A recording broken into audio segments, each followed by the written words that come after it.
First up, let's talk a little bit about this ongoing rift between the West Indian players and their board. Darren Sammy, in a quote recently, said that the players were facing a pay cut of nearly 80% as far as their contracts are concerned, and that they stood to earn just about $21,000 in this edition as compared to $135,000 that they earned in the edition in 2014. How would you like to see the West Indian board go ahead and settle this dispute? Well, it's a difficult one. I've been in a few situations like this. The last T20 World Cup we won, the Sri Lankan players played that World Cup entirely for free, without any payment from the board because of our contract disputes. We said that we will go and play this World Cup for free because it's a World Cup and we're representing the country and not the cricket board. And we managed to go and win that. The West Indies have taken a strong stand. The players, the board has taken a strong stance. The key is to find common ground. The players are on the ascendancy after having won the World Cup. They're in a very strong negotiating position. But the key is really not to think about, just selfish advantages that one can get as a player or as a team, but really look at the larger picture when it comes to West Indian cricket and make sure that the discussions are geared towards finding solutions for the betterment of West Indies cricket, to ensure that the players are looked after very, very well and that the benefits of this tournament runs across all three formats. It's not going to be an easy thing to do. You can't start from two extreme positions. You really need to settle down and look at things pragmatically and realistically. The players need to be allowed to play certain franchise tournaments. A lot of other countries around the world have made sure that their players are allowed to play in the IPL or the Big Bash or certain other tournaments around the world. And as a result, the players have then made a very, very strong commitment to representing their country when the country's international calendar is on. These are not unsolvable problems. They need to be solved. There will have to be a compromise on both sides. But what needs to be done is to ensure that West Indies rises strongly from this in all three formats, not just T20 cricket, but Test cricket and one-day cricket, and to ensure that they become a world force, a potent force, and the world needs the West Indies to be strong and playing well in Test cricket and one-day cricket, because they're full of exciting cricketers, wonderful talent as we have seen, and they have players capable of really, making an impact in Test cricket and one-day cricket as well.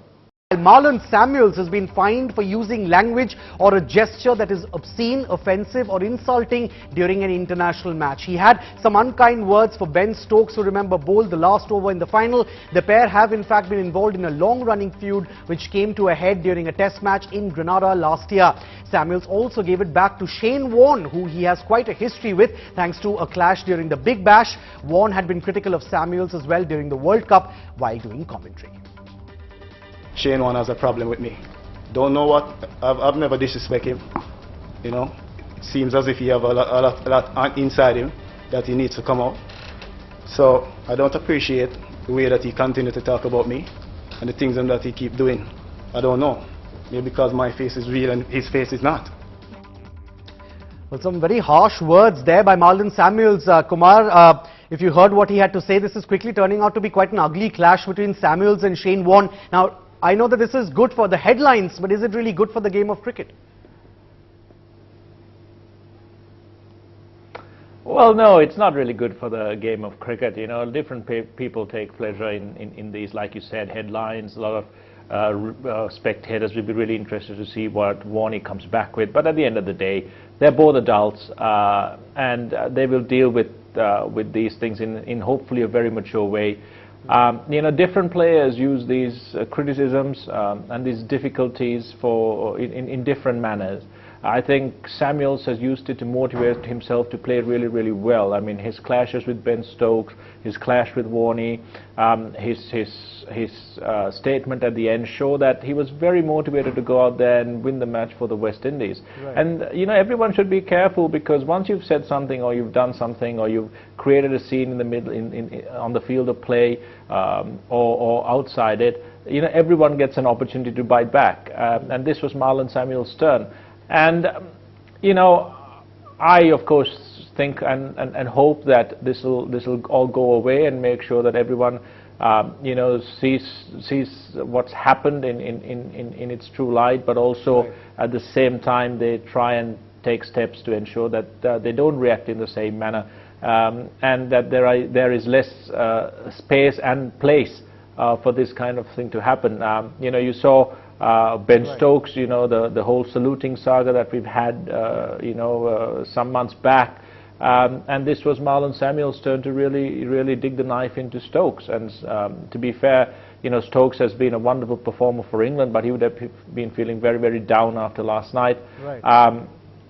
At the same time, you know, you've got to admire Marlon Samuels, even though grudgingly or not. You know, he played a fantastic innings. It's 2 finals that he's walked in, very difficult situations for the side, and then guided them to 2 World Cups. Not a lot of players have that character in them. So Marlon Samuels, wrong or right, as a cricketer, he's made a very powerful statement, not by what he said, not by what he said, but by what he did with the bat. Right. All right, now let's quickly take a look back and get you a flashback really of the 2016 World T20 with Kumar Sangakkara. Let's review the entire tournament for you. First up, here are Kumar Sangakkara's picks as far as the top 5 batsmen are concerned. There on your screens, Virat Kohli at 1, Joe Root at 2, Jos Buttler, Jason Roy, and then Marlon Samuels at number 5. Kumar, the extent of Virat's impact in the tournament really becomes quite clear when you see that he's the only one on that list that you've picked who did not play the final, and yet he had the maximum runs. Yeah, I thought it was a shame that Virat didn't play the final, because his single-handed effort got India to the semi-finals, and even in the semi-finals he nearly put India in a position to win, and a very special effort from the West Indies took it away from him. He has been the impact player for India. He has been wonderful to watch, wonderful for T20 cricket, not because of anything else to me, but because he's a real cricketer. He plays real, proper cricket shots and scores at with one of the highest strike rates in the tournament. And you know, that's a great statement for technique, for class, for style. Right. Let me throw a bit of a googly at you now, Kumar. If 20 runs were needed, say, in 1 over, and you had to pick one batsman to get you those 20 runs, who would you pick? Would it be Virat Kohli or Carlos Brathwaite?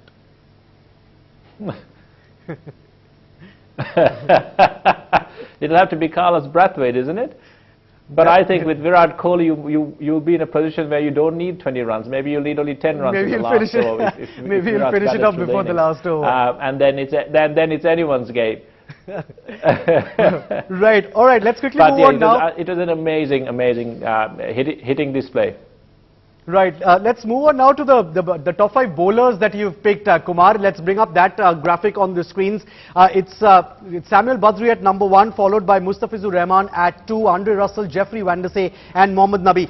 Kumar, it's nice to see someone like Mustafizur on that list, isn't it? Because it's not very often that you have someone so young walk into a team and almost immediately become the bowling spearhead.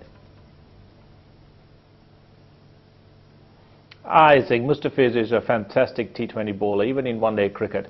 He's got good pace, yeah, he's got good variation, and he's got very good control. And he's a left armer as well, and so many advantages that any side in the world is looking for. And he's been hugely impactful for Bangladesh. I mean, many other sides in the world would love to have him in their T20 sides, and I think that he's shown a lot of maturity, a lot of growth and improvement over the last 2 years. And to me, he's been wonderful for T20 cricket. All right, now let's move on to the biggest impact players that Kumar Sangakkara has picked for us. Kumar, it's interesting really to see Virat Kohli at number 3 on that list. Is that because India couldn't make it to the final, which is why you put Badri and Brathwaite ahead of Virat? Yes, I think so. I mean, in every single game that India has played, Virat has made an impact on that Indian side. But if you take the whole tournament as a whole, Badri's been as good as Virat, I think, for the West Indies, bowling in extremely difficult situations on good wickets in the first 6 overs, and he's done it brilliantly. And of course, you got to a final, you need 20 runs to win it, and they have Brathwaite coming in there and hitting 4 consecutive sixes. I've never seen that before in a final over. And that impact in that final of Badri and Brathwaite, I think I had to put them at number 1 and 2, because at the end of the day, that was the difference between winning that World Cup.